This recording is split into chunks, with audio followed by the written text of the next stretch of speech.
sabedoria, a pista tá vazia e a gente não consegue nem sambar.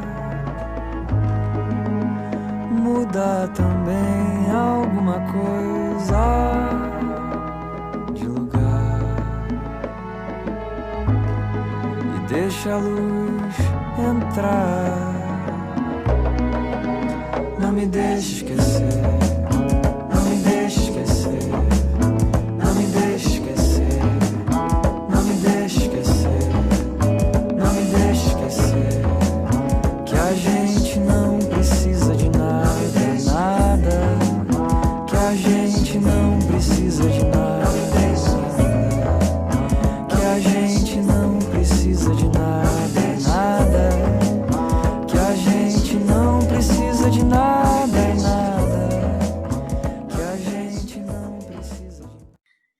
Bom, vamos lá, gente. Boa tarde. Boa tarde a todos e todas. É muito bom hoje, né, no dia da Marcha pela Vida, a gente está falando aqui sobre meio ambiente, né? Eu acho que é muito oportuno. Hoje é um dia que a gente está discutindo, a gente tem diversas lives acontecendo aí no país, discutindo, né, as diversas formas de vida e de importância de se estar, né, atualmente no atual contexto, de como a gente está se encontrando, como que a gente tem lutado diante de tudo que vem acontecendo. Então, quando eu vi que a Marcha pela Vida seria hoje, eu achei bem interessante, né, falar de ambiente, falar de algo que nos afeta, né, de várias formas e que a gente também afeta de muitas formas, né, enquanto seres humanos. Eu acho que foi bem bacana, assim, né, juntar esses dois eventos num único dia. E aí a gente está com o Sérgio hoje, Sérgio Ricardo Verde, que é ecologista, gestor ambiental e membro fundador do movimento Bahia Viva, para conversar aí com a gente um pouquinho sobre as políticas ambientais no Brasil, né? Quais são os caminhos possíveis da gente construir, né? Acho que Sérgio vai falar melhor do que qualquer um de nós, assim, falar de políticas ambientais no atual contexto, eu acho que deve ser muito delicado, né? Tudo que a gente tem visto e vivido em termos de gestão pública, né, de construção de política pública, tem sido assustador. Eu tenho ficado cada dia mais horrorizada, assim, com as notícias que a gente lê, com o que eu recebo, sabe, de informação. Eu acho que a única coisa que nos encheu um pouquinho de esperança durante essa pandemia foi ver que o meio ambiente ele reage de uma forma muito positiva quando o ser humano ele está recolhido, né? Isso é um recado muito importante do meio ambiente para a gente. Agora, o que vem lá de Brasília em termos de política pública, do ministério, enfim, do atual ministro, eu fico muito horrorizada, assim, eu fiquei pensando, né, o que o Sérgio vai trazer de possibilidade para a gente, porque sabe? Quando a gente pensa em política. Enfim, Sérgio, tá contigo a bola. No finalzinho a gente conversa mais aí, tá bom? A gente abre para discussão. Obrigada, tá? Queria agradecer imensamente a tua disponibilidade em estar aqui com a gente. Só tenho a agradecer mesmo. Obrigadão. Queria destacar que o professor Ricardo, nosso reitor, está assistindo a live. Ele botou aí no chat, logo após o Seja Bem-vindo da Liliana, ele sinalizou, deu boa tarde e disse que você seja muito bem-vindo. Opa, é Ricardo de quê? É Ricardo. O reitor? Então, primeiro eu quero agradecer o convite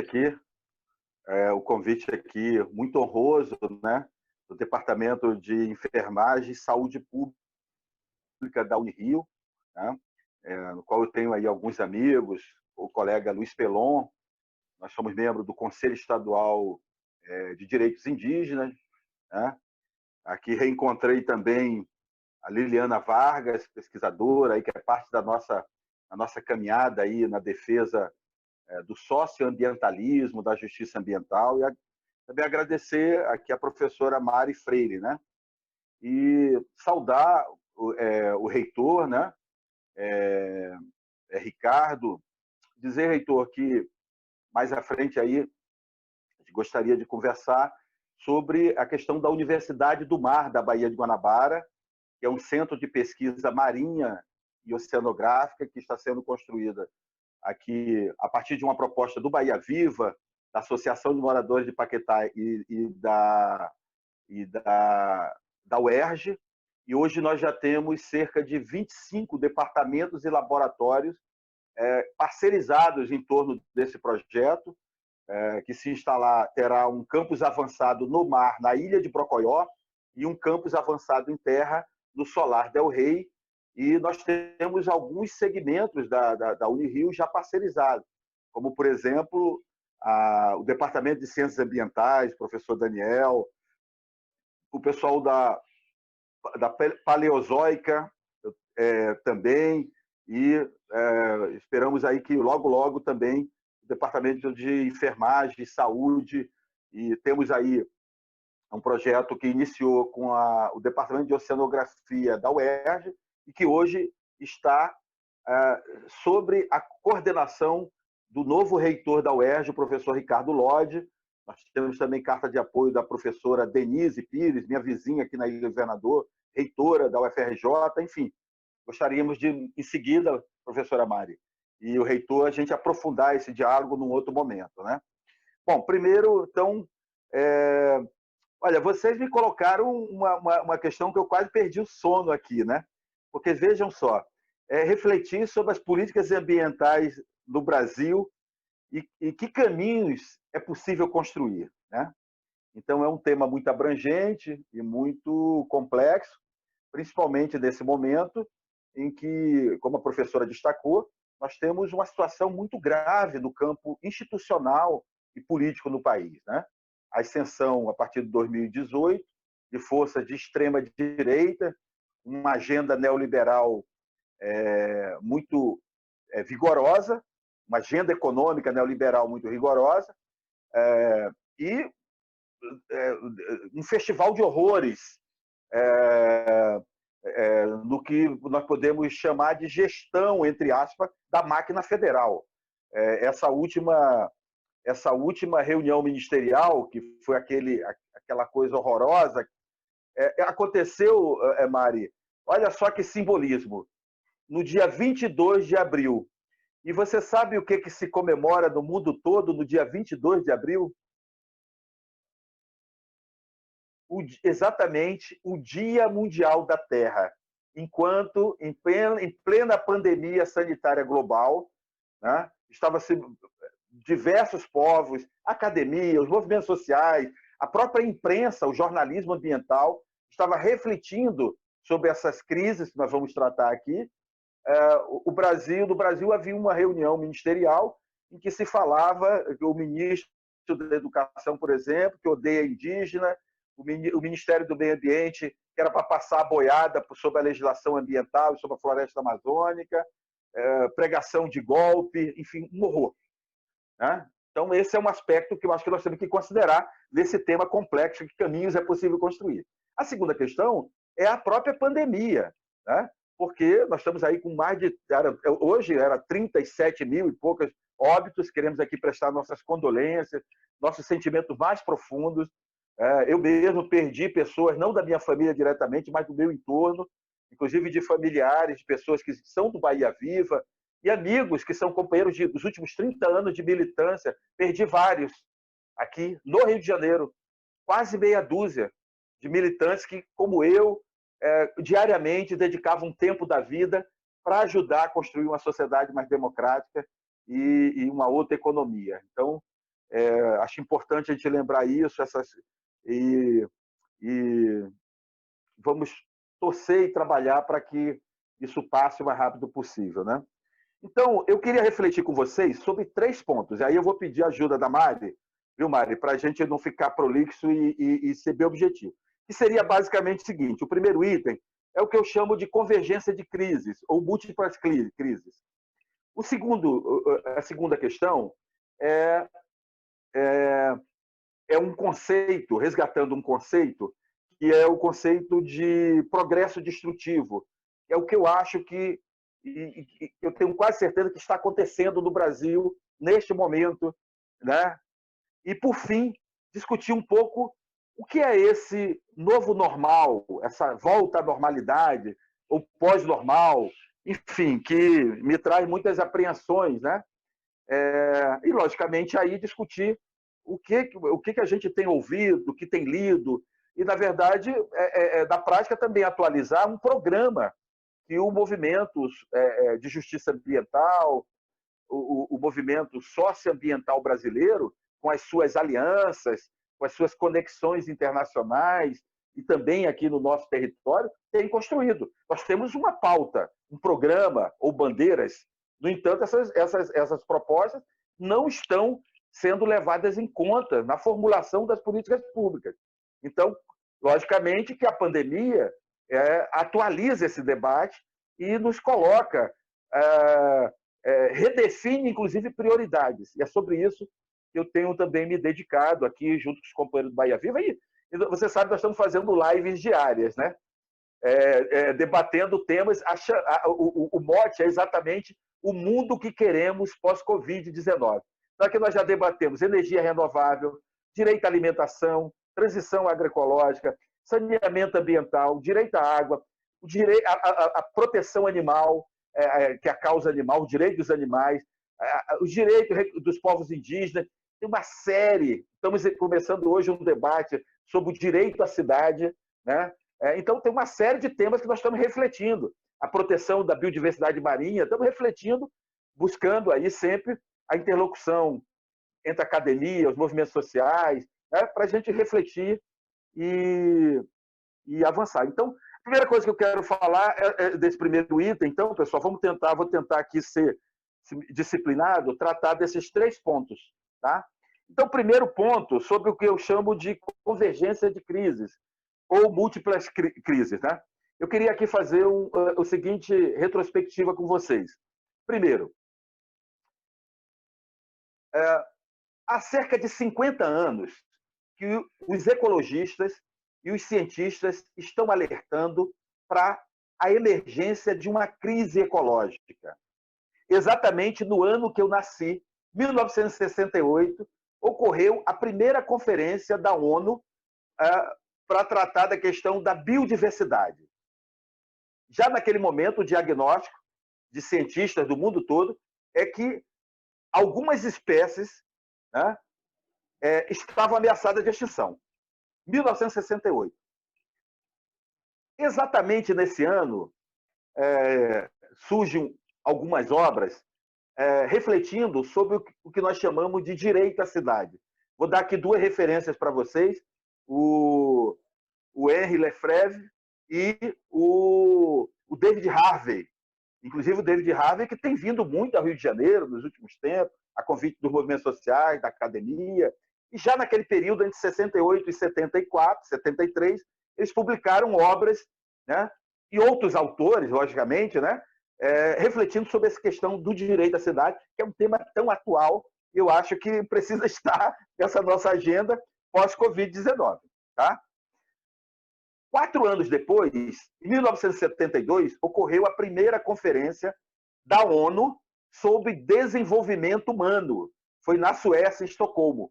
Já naquele momento, os documentos preliminares e o documento final refletia a existência de uma crise ecológica. Logicamente, que aquela crise ecológica de 72 não é a mesma agora de 2020. Eu ousaria dizer que hoje é muito mais profunda. Mas que crise era aquela? Era a crise exatamente do modelo urbano industrial, em que algumas cidades já pareciam saturadas de poluição atmosférica. A professora a Liliana Vargas fez agora uma tese sobre isso, que eu quero muito ler, viu, Liliana? Era a crise hídrica, que já afetava alguns mananciais nas grandes cidades, né? E, com isso, colocando em risco o abastecimento público. Já era uma crise ecológica com a característica de uma crise ecológica e uma crise ambiental. Tá?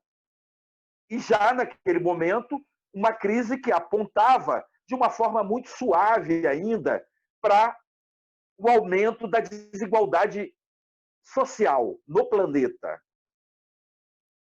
em especial na África e na América Latina.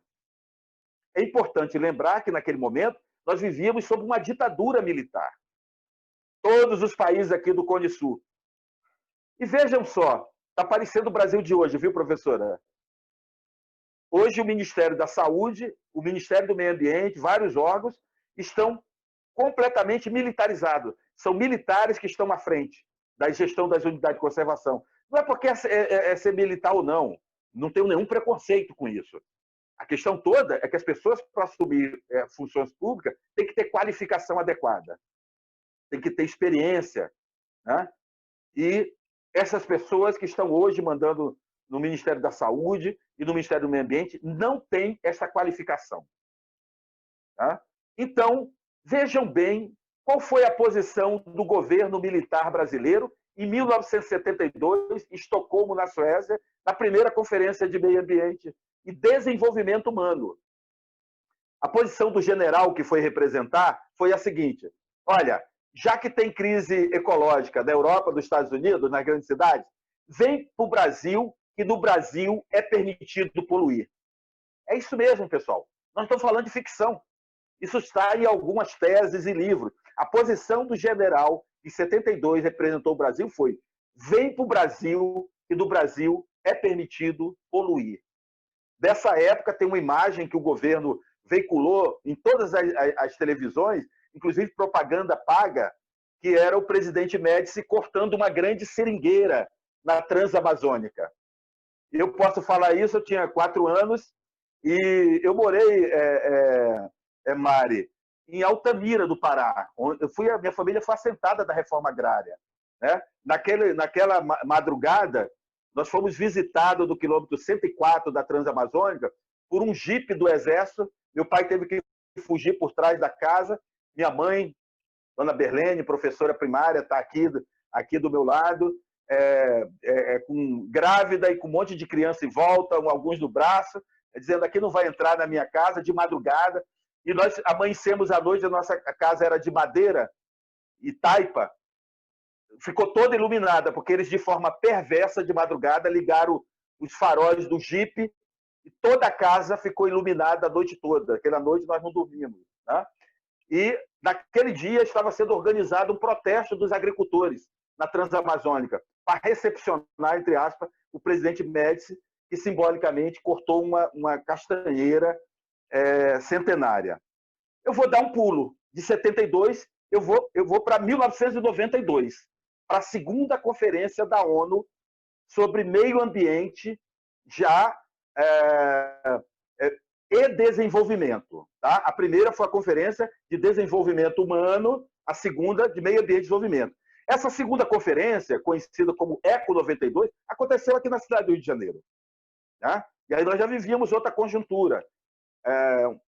O processo, a ditadura brasileira já tinha acabado em 85, a emergência dos movimentos sociais, que na época chamado novíssimos movimentos sociais, no qual se insere o movimento feminista, o movimento que na época era o movimento gay, que hoje é o LGBTS, né? E também o movimento ecológico, o novo sindicalismo e o movimento comunitário das associações de moradores. Essa era a teia que se constituía os chamados movimentos populares e movimentos sociais. Na ECO 92, houve uma atualização de diversos documentos e de um documento final, chamado Carta da Terra. Nós participamos ativamente, o Bahia Viva já existia, estava entre nós o saudoso professor Elmo Amador, que dirigiu o departamento de geociências da UFRJ, o homem que mais estudou a Baía de Guanabara, né? Um pesquisador importante aí, também ativista político, ecossocialista, e foi um momento muito importante. Nesse momento da ECO 92, a crise ela é atualizada. Então, ela já é uma crise ecológica, ela é uma crise hídrica, e também já é uma crise sanitária. E a partir dali, diversos outros fóruns internacionais passaram a debater a chamada política do clima. Já se sinalizava para uma crise climática. E das últimas conferências, nós temos o Acordo de Paris, agora mais recentemente, 2015. Eu vou dar um salto novamente para mais 20 anos. Eu quero colocar aqui, professora, pode disponibilizar meu número de WhatsApp e-mail, que eu posso referenciar em cada momento desse, para os alunos que estiverem interessados, ou pesquisadores, que documento é esse? Porque se eu for citar aqui, eu acho que nós vamos perder um tempinho, né? Cada conferência dessa, para entender, ela tem um documento base, né? Que é aquele documento que orienta o debate, e depois são aprovadas nos foros, pelos governos e tal, resoluções. Em geral, tem uma carta, né? Essa da Eco 92 é a famosa Carta da Terra, né? Então, vamos dar mais um salto. 2012. Nós chegamos, então, para Rio+20. E onde foi a Rio+20? Novamente, no Brasil, no Rio de Janeiro.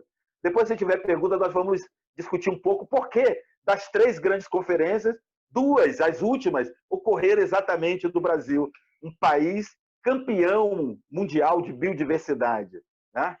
E também um território continental, com muita água doce, ainda com 5 biomas, populações tradicionais, tem N razões para discutir por que o Brasil.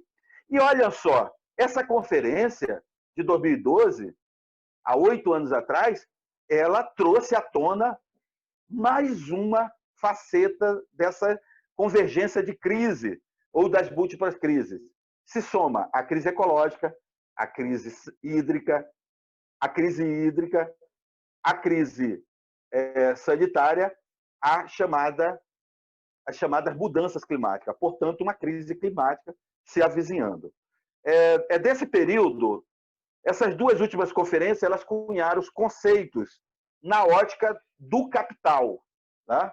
A Eco 92, ela cunhou o conceito de desenvolvimento sustentável, né? E aí, uma das discussões que a gente pode ter aqui é se é possível ter desenvolvimento sustentável numa sociedade capitalista, né? E já a Rio+20 cunhou o conceito de economia verde. Eu costumo citar como economia verde do capital, né? Então, essa é a chamada múltiplas crises, né? Só para trazer 2 elementos. Primeiro, um dado internacional da ONU. Em relação à chamada crise hídrica, que é a crise de acesso, escassez da água potável, segundo a ONU, 800 milhões de pessoas não têm acesso no mundo todo à água potável. Isso significa quase 4 Brasis. Significa 2/3 de uma China por dia não tem acesso à água. Uma questão terrível. A ONU também fala que existem mais de 200 milhões de uma categoria chamada refugiados ambientais. E só isso aí da outra conferência eu não vou aprofundar. Mas mostra que nós temos aí quase 1 bilhão de seres humanos absolutamente vulneráveis. Porque não ter acesso à água, principalmente no momento de uma pandemia dessa, significa a pessoa ter direito a viver ou morrer. Não tem outra opção, né? No Brasil, vejam que tragédia. Um dado de 3 anos atrás, do Sistema Nacional de Informação e Saneamento. No Brasil atual, 100 milhões de pessoas não têm acesso ao saneamento básico. 100 milhões. Isso é 45%, 47% da população brasileira, quase a metade do Brasil. E também no Brasil atual, 35 milhões de pessoas não têm acesso à água potável. Quando eu penso nisso, na minha ancestralidade potiguara, chega eu me arrepio aqui, se vocês puderem ver, porque eu sei que é muito sofrimento e muito risco e muitas perdas que nós, infelizmente, poderemos ter. Tomara que eu esteja completamente errado, da Fundação Oswaldo Cruz, pesquisadores da Unirio, da UFRJ, estão alertando para um aprofundamento desse caos sanitário que nós estamos vivendo. Então, eu concluí essa primeira etapa. Eu não sei quanto tempo eu tenho ainda. A segunda eu vou tentar ser mais curto, né? Então, como é que nós chegamos a essa convergência de crise? Que está sendo anunciada há 52 anos, no mínimo, né?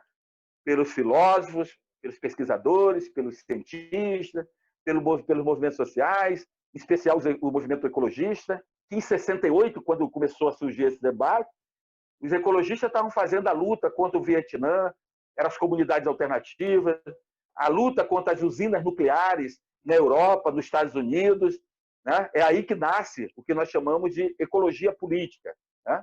Então, se está há 50 anos aproximadamente sendo anunciada uma crise, por que ela está só se aprofundando e crescendo, né? O debate hoje daquela conferência do clima que aconteceu no Brasil ano passado, Mari, e que o presidente Bolsonaro não autorizou, aí foi para o Chile, o Chile também tem uma rebelião popular, não teve no Chile, e não aconteceu depois com a pandemia. O grande debate da Conferência do Clima seria se deveria ser decretado que o mundo está vivendo uma crise climática ou uma emergência climática, que é a posição defendida, por exemplo, uma jovem sueca que liderou a chamada greve, e lidera a chamada greve do clima, que é a Greta, uma jovem, uma adolescente, não é nem jovem, uma adolescente, né? Que no primeiro ano, do primeiro e segundo ano, começou a fazer uma greve sozinha, com uma plaquinha, dizendo que esse futuro nós não queremos, as crianças não querem esse futuro, do que eu chamo de progresso destrutivo, né? E, a partir daí, no ano seguinte, mobilizou 1,5 milhão de pessoas, e no ano passado, mobilizou mais de 3,5 milhões de pessoas, jovens, adolescentes, no mundo todo. Aqui no Rio de Janeiro, inclusive, ocorreu a maior manifestação ecológica dos últimos 10 anos. Cerca de 1.500, 2.000 pessoas aqui no centro da cidade. Bahia Viva estava nessa construção com a coalizão Rio pelo Clima, né? Então, existe um debate. Enfim, esse conceito de progresso destrutivo, ele remonta a um debate do início do movimento comunista internacional. O primeiro a citar isso foi o Karl Marx, numa das suas obras, que houve uma divisão lá atrás, no encontro de Gotha, que era o seguinte: uma parte da esquerda dizia que o que gera riqueza, olha só que coisa interessante, é o trabalho. Só o trabalho gera riqueza. E o Karl Marx disse o seguinte: não, não, não. O que gera riqueza é o trabalho e a natureza. Aí nasce o que hoje nós chamamos de ecossocialismo, que será um motivo de uma outra conversa, mas é importante a gente conceituar isso, né? E, infelizmente, o que prevaleceu foi outro sistema. O sistema dominante, hoje, na escala global, que é o sistema capitalismo, hoje na sua fase do capitalismo financeiro, né? Que é a globalização financeira. Eu diria para você o seguinte: não vou analisar o mundo todo, vou analisar o Brasil rapidamente. O nosso histórico é de colonialismo. Nós somos uma sociedade colonialista, escravocrata. O brasileiro, infelizmente, ainda hoje não se reconhece na sua ancestralidade indígena e africana, né? Vemos hoje autoridades do governo federal que são declaradamente racistas, inclusive ocupando órgãos como a Fundação Palmares, que foi uma conquista do movimento social, do movimento negro, exatamente para poder proteger a memória, a cultura e os direitos das populações, né? Aquele debate que aconteceu lá cerca de 200 anos atrás nos traz também uma reflexão de que mesmo nas chamadas esquerdas existe uma predominância de uma concepção produtivista. E foi exatamente isso que nessa última década, a partir de 2003, onde o Brasil e vários países da América Latina tiveram a ascensão pelo voto de forças progressistas ou populares, ou de centro-esquerda, como se queira classificar, né? Eu estou no ambiente de academia, eu sei que essas classificações são muito amplas, né? Nesse momento, está claro que o Brasil teve melhoria, aumento do salário mínimo, avanço em políticas públicas, inclusive da política educacional. Foram construídas várias universidades públicas, institutos federais. Houve uma série de políticas públicas que foram construídas e foram consolidadas, né? Não há menor dúvida que houve um aumento do consumo da população brasileira. Eu quero deixar claro aqui que essa minha crítica propositiva, o Mário, o Elmo Amador dizia o seguinte, que o Bahia Viva é crítico propositivo, e a gente faz questão de manter isso até hoje. Essa minha crítica propositiva ao campo ao qual eu pertenço, né? Ao campo democrático popular, ao campo das chamadas esquerda e tal, é uma crítica fraterna, muitas vezes ela é meio mal compreendida, mas os tempos de pandemia estão até nos convidando mais para querendo reouvir o que a gente vem estudando e debatendo há muito tempo. Mas, basicamente, o que aconteceu no Brasil nesse período foi uma reprodução do que nós podemos chamar de neocolonialismo, neoextrativismo, em que o boom da economia, a balança comercial do Brasil, crescia através do agronegócio. E o que é o agronegócio? E aqui quem está falando é uma pessoa que a família foi assentada da reforma agrária. O Brasil nunca fez a reforma agrária. Uma das crises que nós temos hoje, a crise habitacional, tem a origem nessa, né, histórica aí, quando houve a libertação dos escravos, entre aspas, aos negros, aos libertos, não foi dado o direito à terra, e até hoje nós temos esse problema. Aqui é só olhar em volta do Rio de Janeiro, da região metropolitana, o déficit habitacional terrível. Associado a esse déficit habitacional está exatamente, Mari, esse déficit sanitário, os tais dos 100 milhões que não têm acesso à água a saneamento e os 35 milhões que não têm acesso à água potável. É indissociável, não tem como separar a crise sanitária da crise habitacional, né? E esse modelo do agronegócio está ligado ao latifúndio, que são essas grandes estruturas, né, em que poucos têm muita terra e muitos, milhões, têm pouca. Ainda hoje, uma das coisas mais perversas é exatamente o aluguel, as famílias que têm que viver de aluguel, né? E esse debate ocorreu exatamente em 68, quando eu demarquei a criação do conceito do direito à cidade.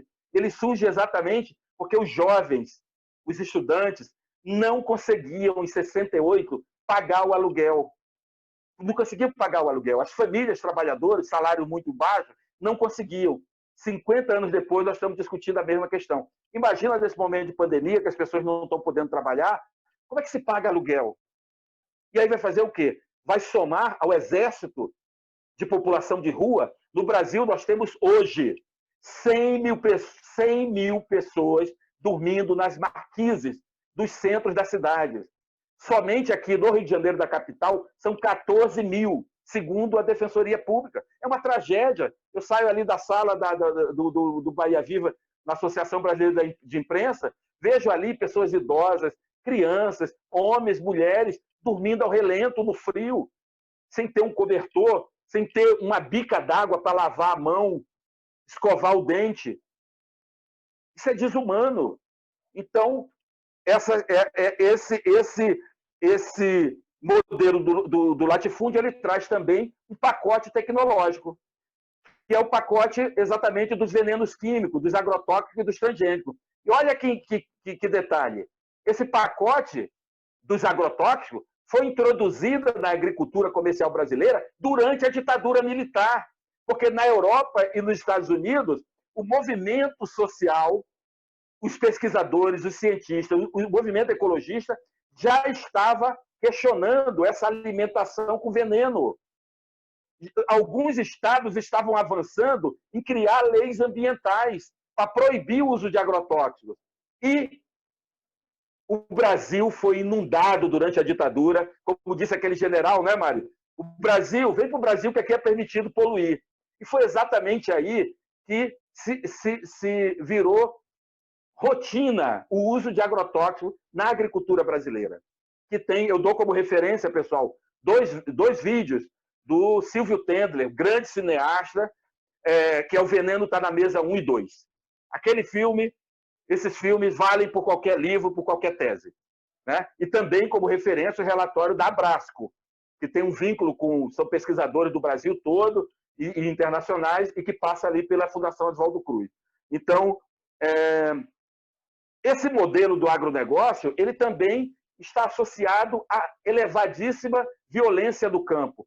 Muitos assassinatos, são às vezes 1.000, 2.000 por ano, de lideranças indígenas, camponeses, trabalhadores rurais. Então, é um modelo que envenena a terra, que mata as pessoas, contamina as águas. E o agronegócio está avançando sobre os biomas brasileiros. Caatinga, o Cerrado e a Amazônia, e eu não vou aprofundar. Logicamente, eu teria que citar conceitos que se contrapõem a isso, como, por exemplo, o conceito de decolonialidade, que uma das referências aqui é exatamente a Unirio, que é o Grupo de Educação Ambiental Crítica Del Sul, aí que tem o professor Celso Sanches, que estará amanhã aqui na live do Bahia Viva, viu, pessoal? Então, nosso parceiro está lá na construção da Universidade do Mar. Então, e, logicamente, a esses conceitos de progresso destrutivo se contrapõem outros conceitos, como, por exemplo, de economia ecológica e economia do mar, ou economia azul, segundo a ONU, e é exatamente essa agenda. Eu só queria perguntar, só para entender, esse último boom da economia brasileira, o crescimento da economia brasileira, se deu através da reprimarização da economia do Brasil, é o chamado boom das commodities, em que o Brasil ainda hoje exporta basicamente carne.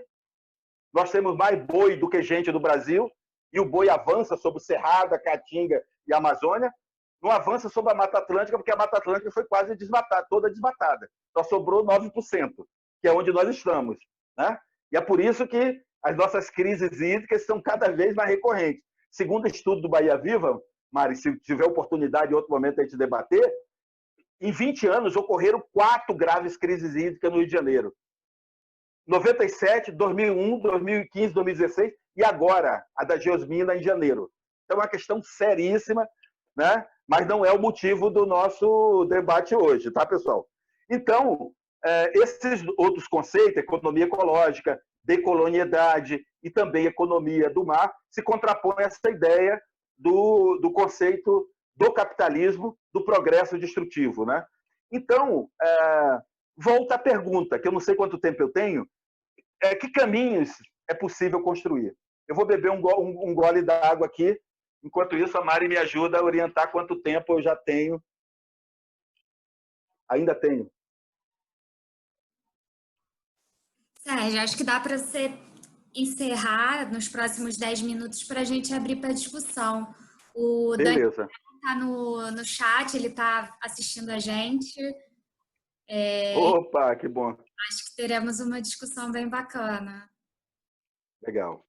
Então, pessoal, eu quero responder para vocês, sem aprofundar muito, o seguinte. A pandemia nos trouxe uma reflexão no nosso cotidiano sobre que profissões, que categorias que são essenciais da nossa vida, né? Porque a gente vivia o quê? O consumismo, resultado desse progresso destrutivo do capital, nós vivíamos o quê? O consumismo instantâneo, o consumismo desenfreado, o consumismo sem limite, né? Nós temos hoje uma realidade do mundo que tem o chamado super ricos. No Brasil, por exemplo, 58 famílias detêm quase 90% da riqueza do país. Enquanto isso, essa desigualdade tão profunda, né? Então, eu acredito que o pós-pandemia nos leva a uma reflexão sobre o que é essencial para a vida.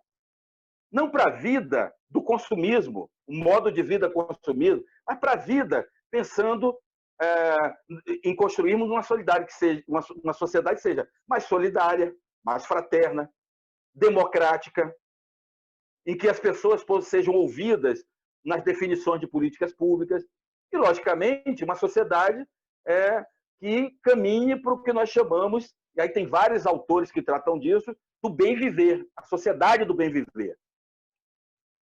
E para essa sociedade é fundamental algumas questões, entre elas o reconhecimento da nossa ancestralidade indígena, da nossa ancestralidade africana, né?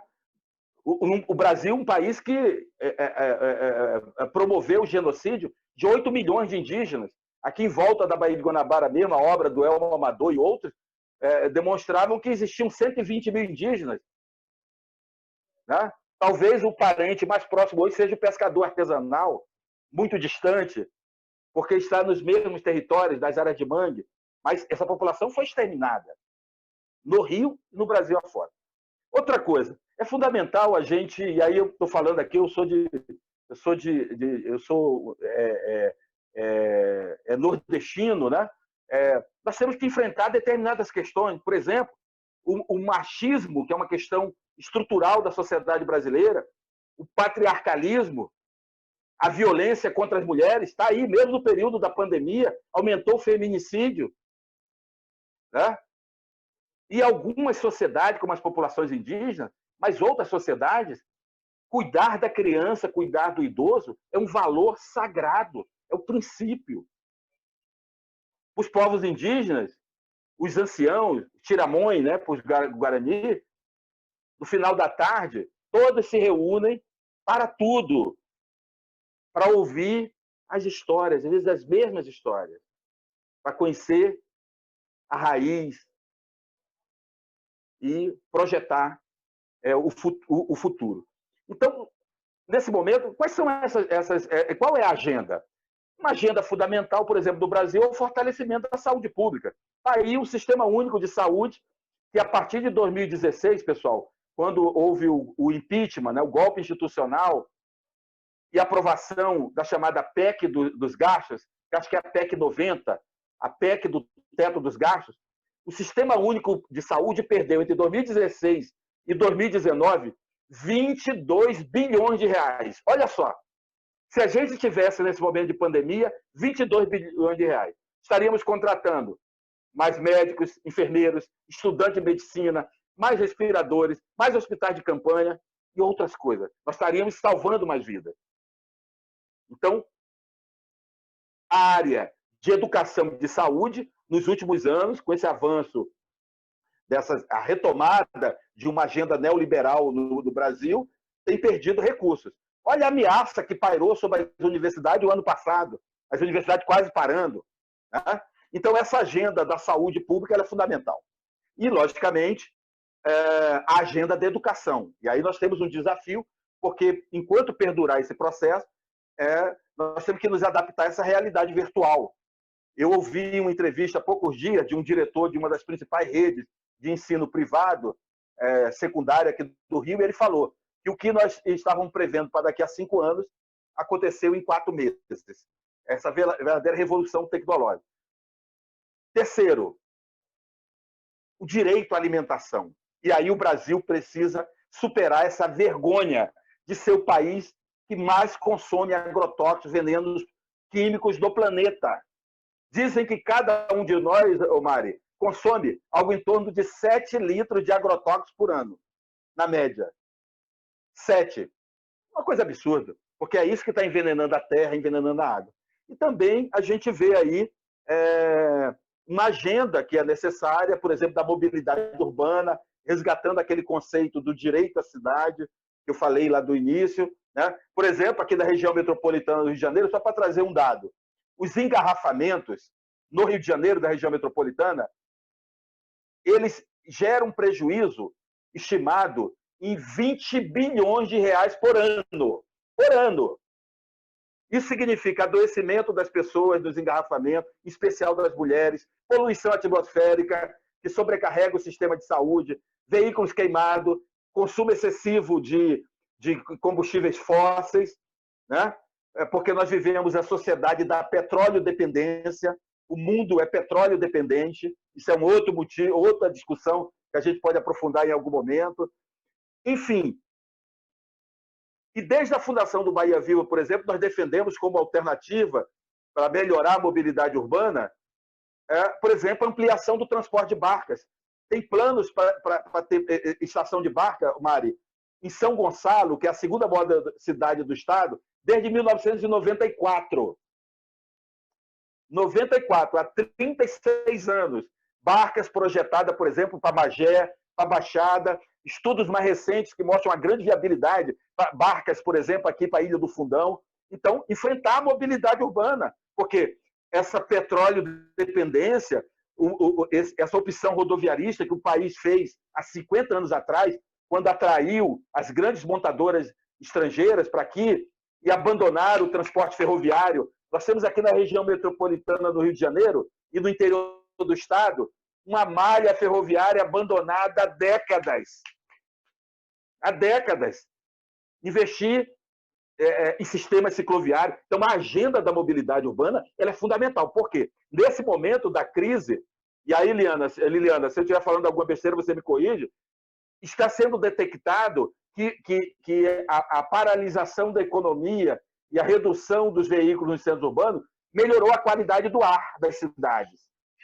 E é por isso que a gente, olha aqui a maritaca, não sei se vocês ouviram, que a avifauna está voltando, a redução do tráfego de navios na Baía de Guanabara está deixando as águas associado à maré de Cisígia, não é uma coisa só.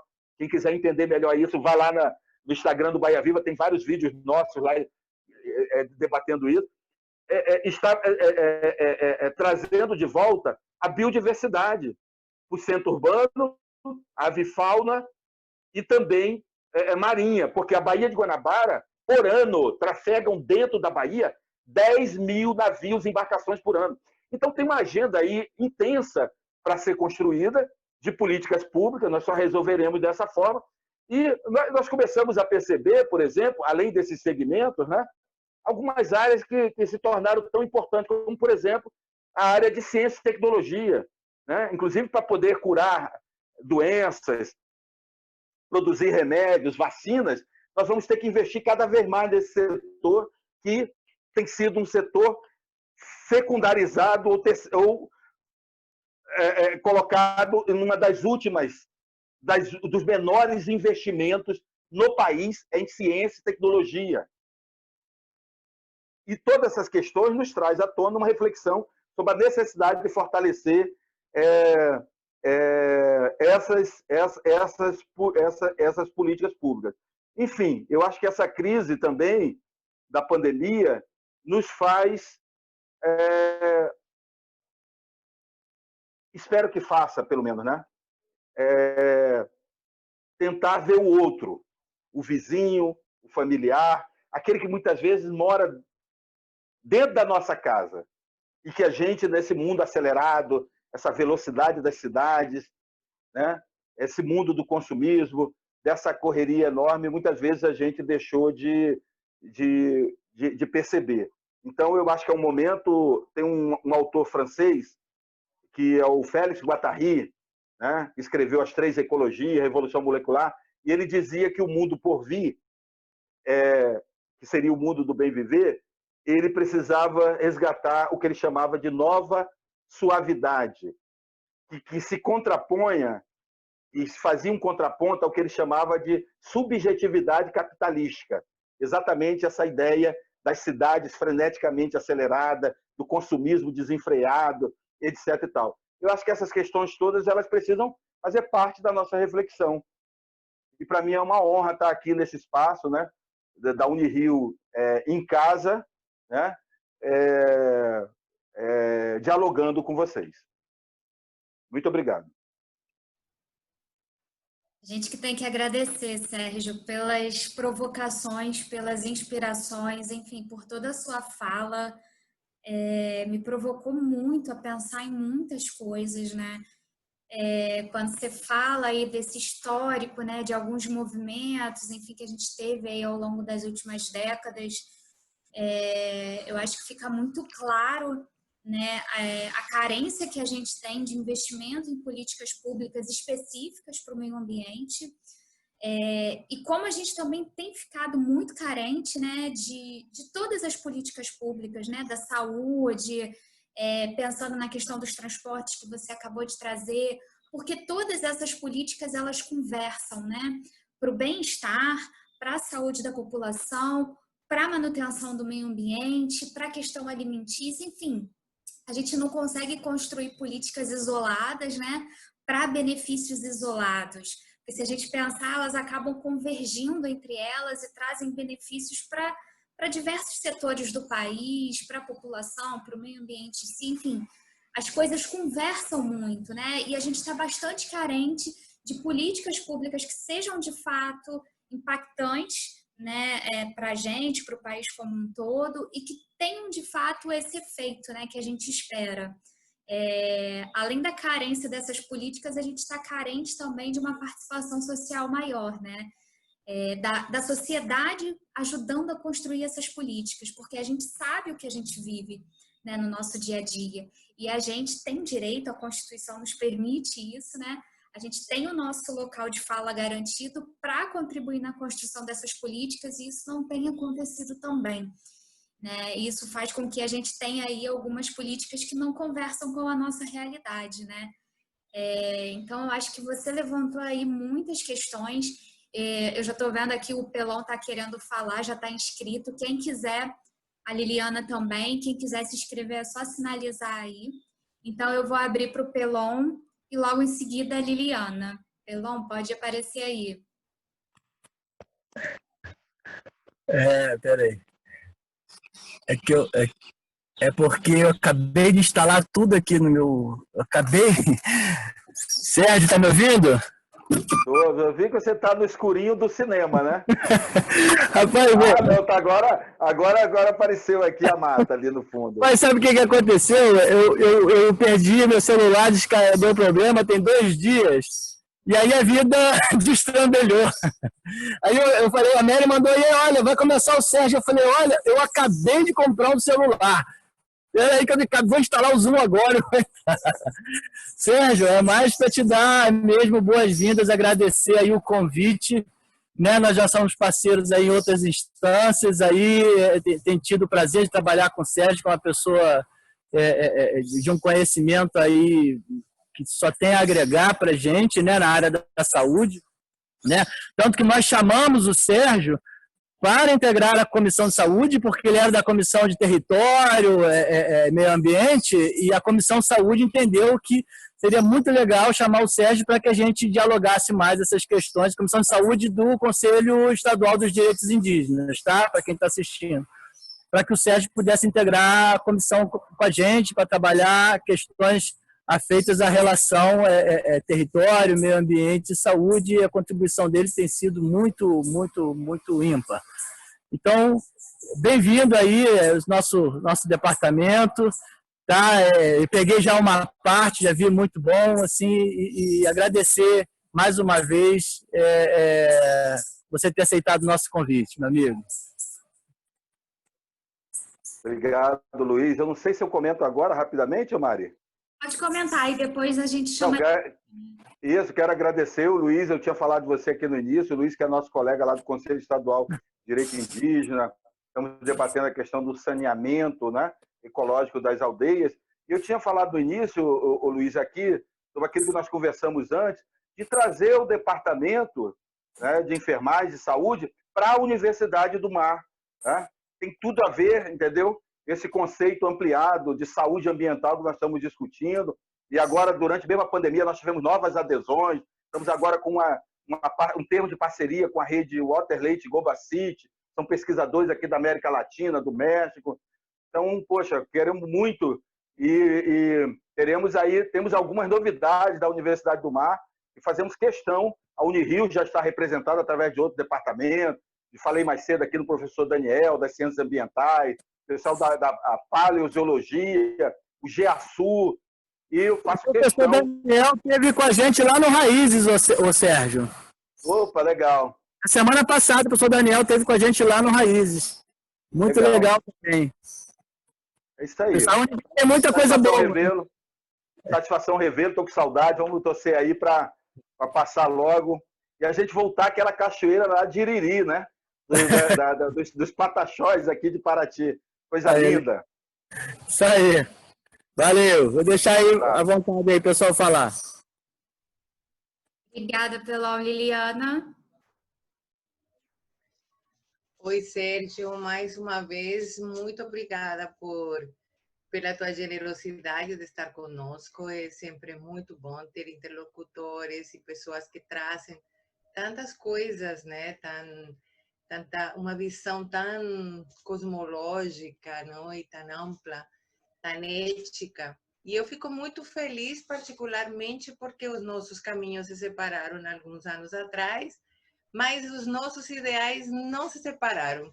Eu estava te ouvindo, olha só para você ter uma ideia, a minha última pesquisa que eu fiz, que foi essa que eu referi, que fiz lá na Espanha, que terminei agora em abril, olha o título: A poluição do ar em entornos urbanos, uma possibilidade de análise do direito à saúde e o direito à cidade. Olha aí, tá vendo? Nas cidades de Barcelona e do Rio de Janeiro.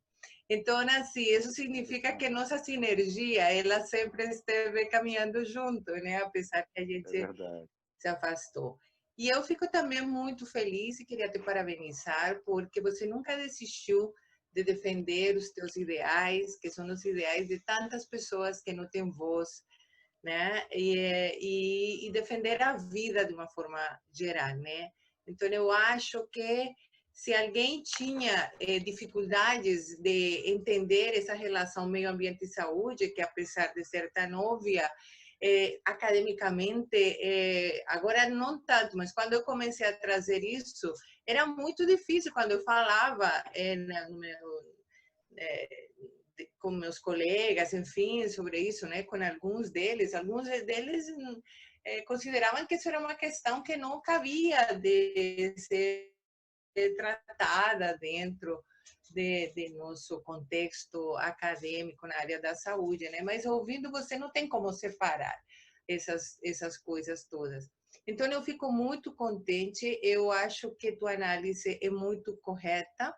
Eu acho que de todas as crises a gente aprende muitas coisas. Eu acho que esta pandemia nos trouxe para um lugar comum, né? Que é o lugar da simplicidade, de a gente voltar a olhar para a nossa Pachamama com carinho, com respeito, né? Olhar para nós próprios, né? Porque nesse caminho louco que a gente assumiu, nós próprios somos as primeiras vítimas, talvez, de nós mesmos, né? A nossa falta de repente, de uma reflexão maior. Então, eu fico muito feliz, eu quero muito participar de tudo isso da Universidade do Mar, de tudo que a gente possa estar junto, e eu, quando falo eu estou falando também pelo coletivo do meu departamento, porque tem pessoas ali, o Pelão, tem outras pessoas que, de alguma maneira, abraçam também essa causa. A nossa Unirio tem também esse perfil, né? A nossa universidade é uma universidade que ela abraça esse tipo de causas que tem a ver com inclusão social e, portanto, socioambiental e tudo mais. Então, eu não tenho propriamente uma pergunta para te fazer, porque você foi muito claro e você tem um cuidado muito grande em sempre estar apoiando tuas reflexões em fontes que são importantes e que são sérias, né?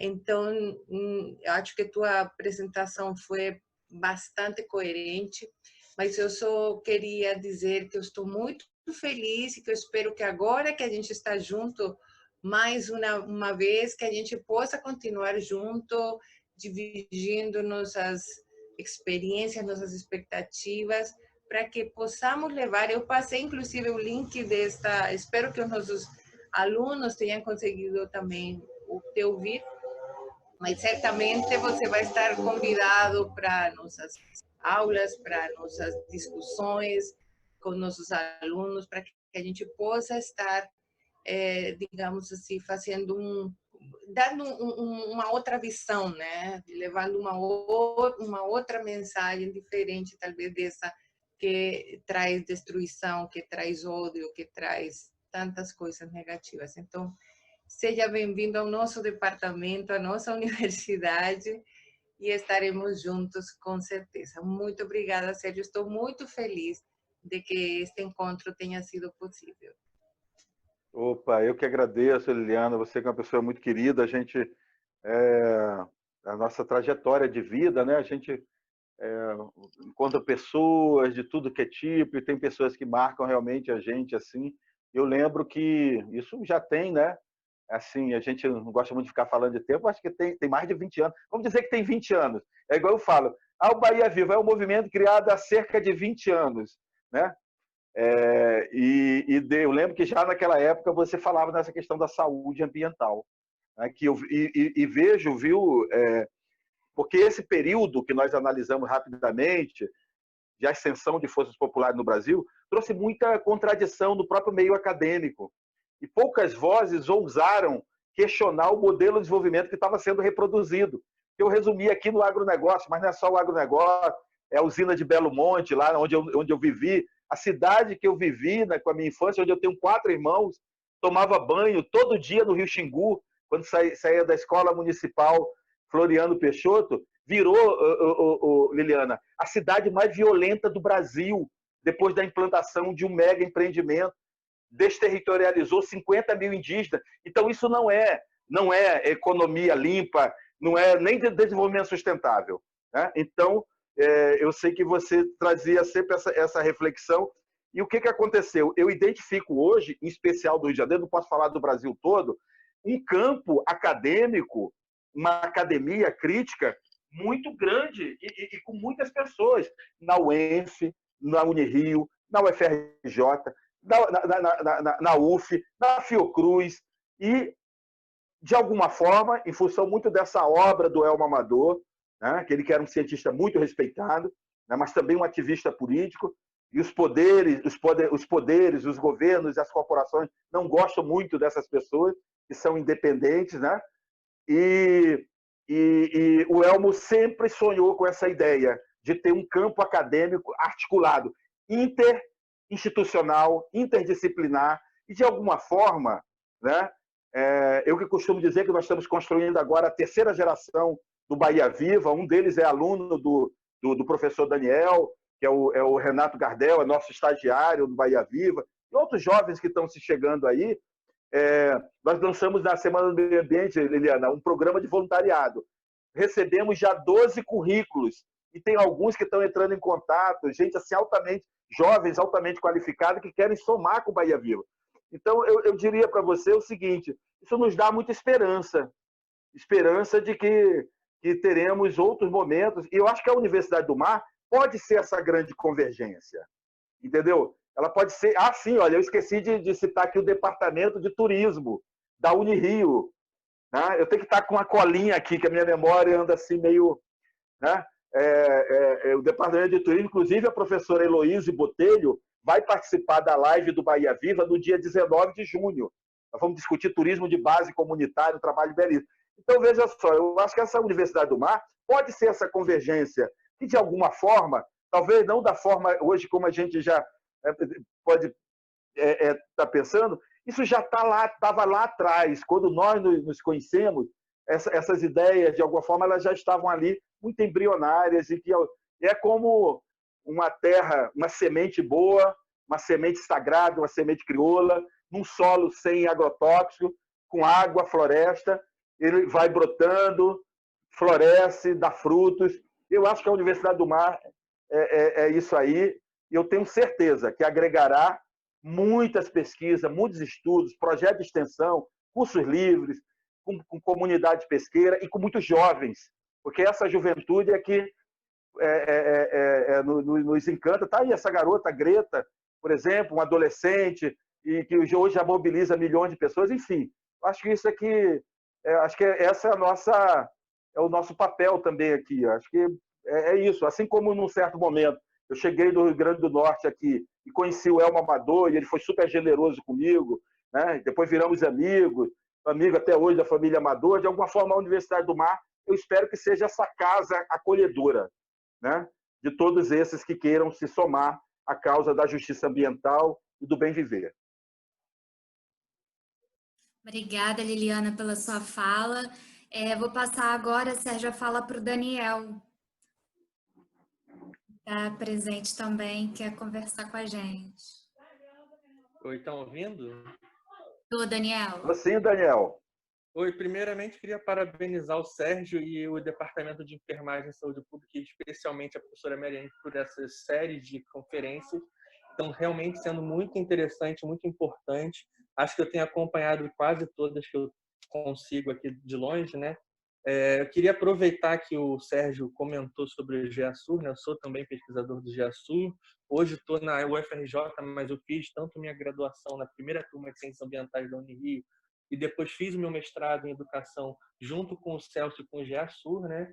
Para explicar um pouco o que seria esse conceito de decolonialidade que ele comentou por alto e por que é tão importante a gente comentar sobre isso nesse contexto de, como ele falou muito bem, de crises, somatório de crises, né, de convergência de crises.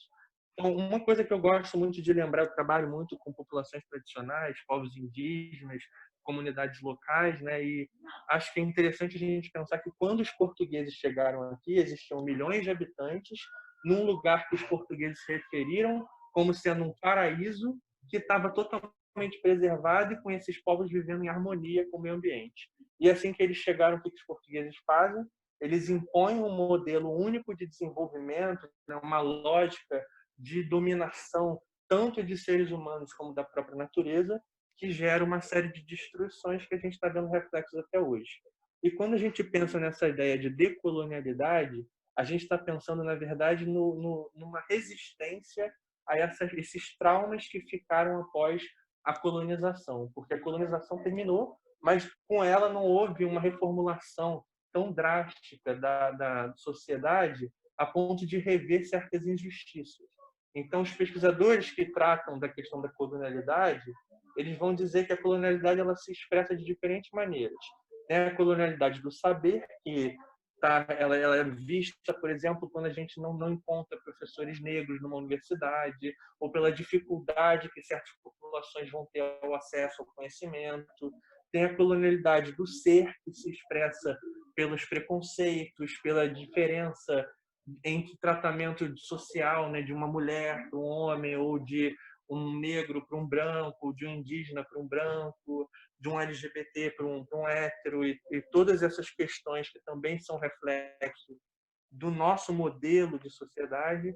Também, ao mesmo tempo, a ideia de uma colonialidade do poder, que tem muito a ver com a representatividade, e essa representatividade política, inclusive, também vai contribuir diretamente com todos esses problemas que a gente tem, né, de negação da diversidade, negação do outro, negação de outros modelos, inclusive de modos de existência não tão destrutivos com relação ao ambiente. E, por fim, a própria colonialidade da natureza, né? A ideia de que só existe um único modelo de vida, né? Que é esse modelo de destruição, esse modelo de exploração tanto da própria natureza como de seres humanos. Então, acho que foi muito importante essa fala de hoje do Sérgio. E quando ele fala também do Félix Guattari, eu acho que hoje é bom também fazer referência, porque atualmente eu estou fazendo uma pesquisa aqui na região do Vale do Jequitinhonha, pensando, né, a questão de como que diversas crises afetam a realidade dessas comunidades. E como eu estou num contexto em que a cultura local ela é muito influenciada pelo catolicismo, eu também estou me aproximando do próprio conceito de ecologia integral que está sendo proposto pelo Papa Francisco, que tem muito a ver com a ideia das 3 ecologias do Guattari, porque eu entendo que, me aproximando dessa lógica do Papa Francisco, tem uma aproximação também com essa visão das comunidades que tem essa influência católica muito forte. E, ao mesmo tempo, eu acho muito importante também falar, quando a gente está tratando essa ideia de decolonização, colonização e colonialidade, 2 autores que são o Dussel, né, e o Fanon, que ajudam a gente a entender essa questão da racialização da nossa sociedade. Quando a gente fala sobre isso, de colonialidade, decolonialidade, a gente não está negando, por exemplo, todo esse pensamento marxista que o próprio Sérgio também se referiu, mas a gente está entendendo que no contexto da América Latina existe um outro agravamento, que seria essa questão da nossa especificidade, nossa colonização, né? Que é uma colonização que criou uma hierarquia racial e que impôs um modelo de sociedade que era um modelo importado lá do outro lado do mundo. Então, acho que é basicamente isso. Queria parabenizar muito pela fala de hoje e, principalmente, parabenizar o Departamento de Enfermagem e Saúde Pública por essas iniciativas que estão sendo riquíssimas.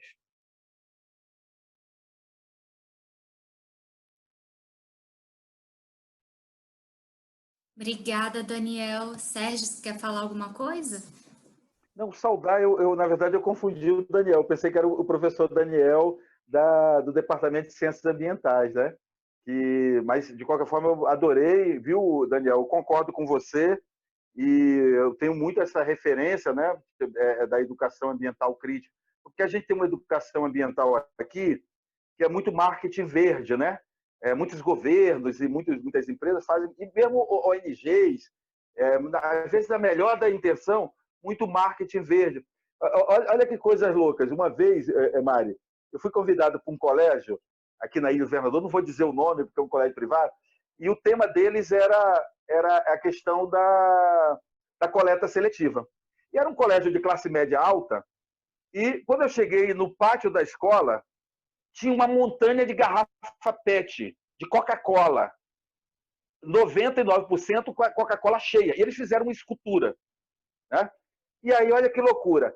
Os alunos, para ver a minha palestra do Dia Mundial do Meio Ambiente, foram incentivados a levar uma embalagem, algum resíduo, lixo de casa. E como eles eram de classe média alta, eles compraram Coca-Cola. Então, na verdade, era anti-educação ambiental. Era anti-educação, quer dizer, estava na melhor da intenção da professora da escola, estava incentivando o consumismo maior. Então, uma coisa assim que me chocou, né? E uma outra coisa, eu sou daquela geração, como eu falei, morei em Altamira do Pará, e isso me aconteceu. Você sabe, aula de biologia, Mari? A gente, todo ano, a minha escola e as outras escolas tinha gincana, e a gente tinha que colar numa cartolina borboletas de verdade, não era desenhar. E aqui, então, imagina, eu ficava imaginando, eu e meus irmãos, e as centenas de crianças do meu colégio público, e hoje eu fico imaginando aquelas dezenas de escolas, então eram milhares de crianças em Altamira, e outras cidades do país, isso nos anos 70, atrás de borboletas, para fazer o trabalho de biologia e tirar 10. Eu fico imaginando, porque aí o que a gente fazia? Às vezes a gente pegava uma borboleta que era marrom, ou cinza, não era tão bonita, morria, a gente queria aquelas azuis, as vermelhas, as amarelas, quer dizer, as mais raras, né? E aquilo a professora elogiava tal. Então, veja só como é tão importante essa educação ambiental, ela está dentro das nossas famílias, das nossas casas, na escola, no jardim de infância, exatamente para evitar, né? Existe uma questão do capitalismo, que é o chamado fetiche da mercadoria. E existe uma estratégia de expansão ilimitada do capitalismo que chama-se obsolescência planejada. Por favor, quem está na Unirio, procura o que é esse conceito.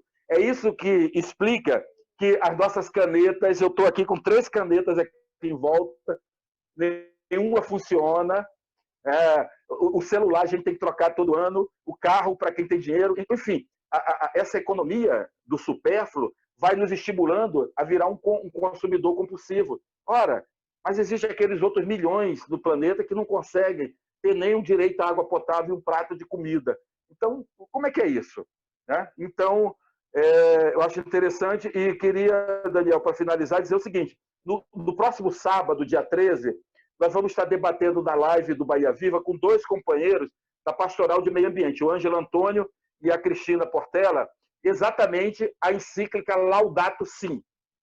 Eu sou de ancestralidade indígena, eu tenho o maior respeito por todas as religiões. Eu fui até coroinha. Ontem estava lembrando aqui numa live que eu e meus irmãos bagunçavam muito na igreja, fomos quase convidados a sair. Não fomos expulsos, viu?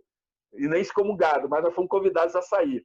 Eu fiz como é que chama? O batismo, né? Batismo não, como é que é aquela outra etapa que os adolescentes fazem? Ih, rapaz, eu fugi da igreja. Primeira comunhão. Catecismo. Ó, fui batizado, fiz catecismo e olha só, Daniel, eu considero que esse documento, Laudato Si, que é a obra, né, ecológica do Papa Francisco, é um dos documentos mais importantes dos últimos anos tratando da justiça ambiental. Ele vai no ponto,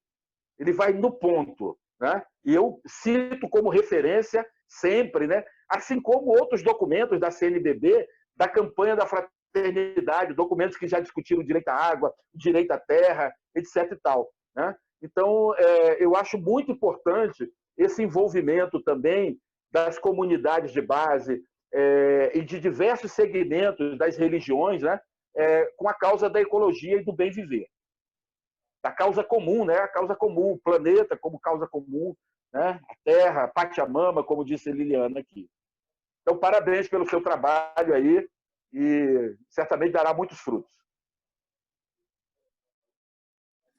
Bom, obrigada, Sérgio. Daniel, obrigada pelas contribuições, pelas costuras, assim, riquíssimas também que você trouxe. Queria agradecer a todos pela participação. Sérgio, mais uma vez, só tenho a agradecer. Eu acho que esse é só o nosso primeiro encontro, né?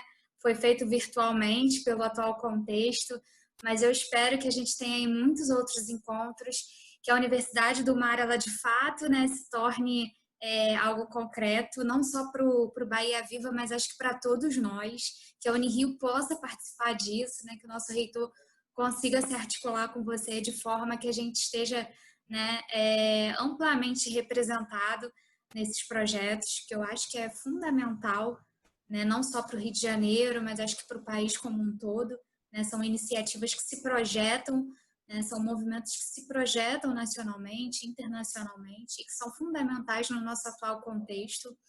Então, eu só tenho a desejar que esse seja só o nosso primeiro encontro, realmente. Eu acho que a gente tem muita coisa para conversar, você deixou aí vários gatilhos para próximas conversas, próximos temas, não só para nossas conferências, mas também para aulas, enfim, para a gente trabalhar com os nossos alunos em eventos na universidade.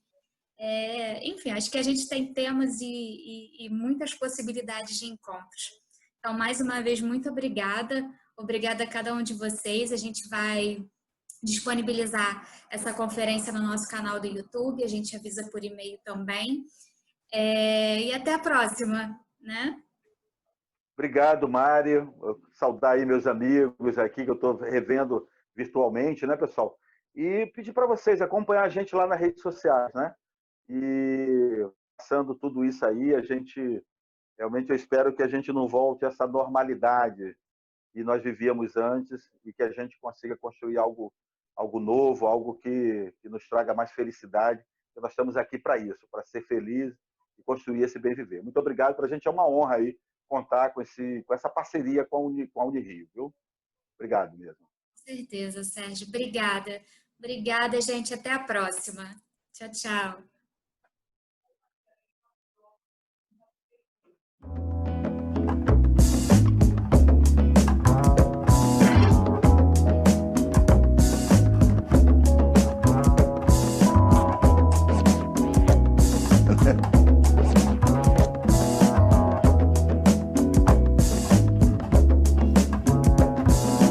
Oh meu Pai, se tu existes, manda a tua força, gente aqui precisa de descompromisso e de sabedoria.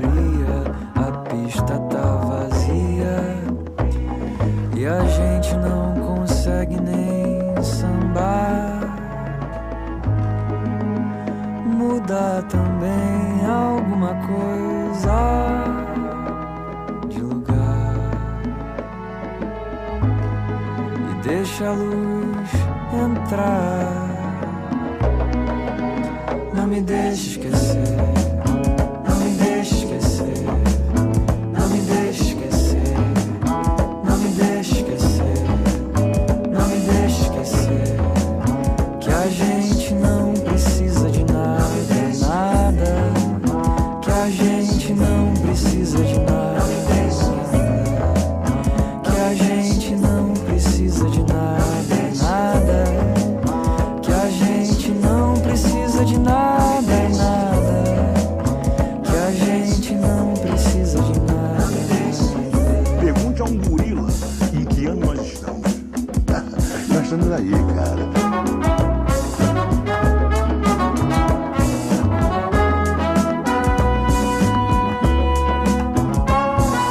Jorge pega a espada e corta todo o mal que tem nesse mundo. Se o mal te for demais, ajuda com uma prece, meu verso mais forte. Imagina a nossa terra reluzindo o que tem de mais profundo.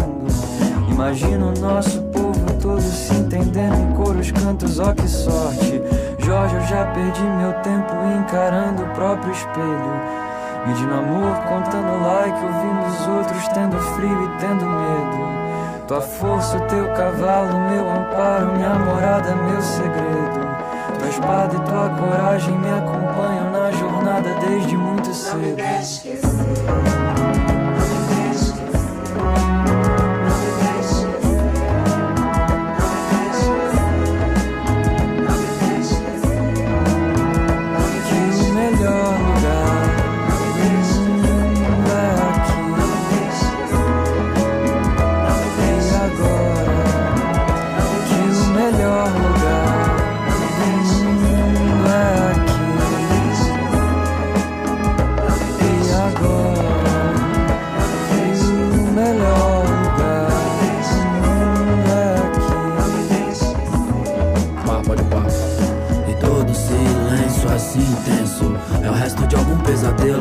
Manifesto equilíbrio tipo cerebelo. Quando o dia arrepia dos pés ao cabelo, eu deixo fluir, é o Feng Shui, é o som das águas desobstruir tudo que tanta mágoa tentou destruir. De farelo em farelo me reconstruir. Tanto dado, tanto caos, quanto cabo, tanto mal. Quanto enrosco é loucura iniciante ou juízo final. Tanto encosto quanto encosto, vê no rosto posto que senão vazio brutal. Meu truta, somos poeira das estrelas, nada além. Frutos do acaso, soltos no tempo como nuvens. Luzes que cortam horizontes quando surgem. Ciclos que fecham, saca assim como tu vens.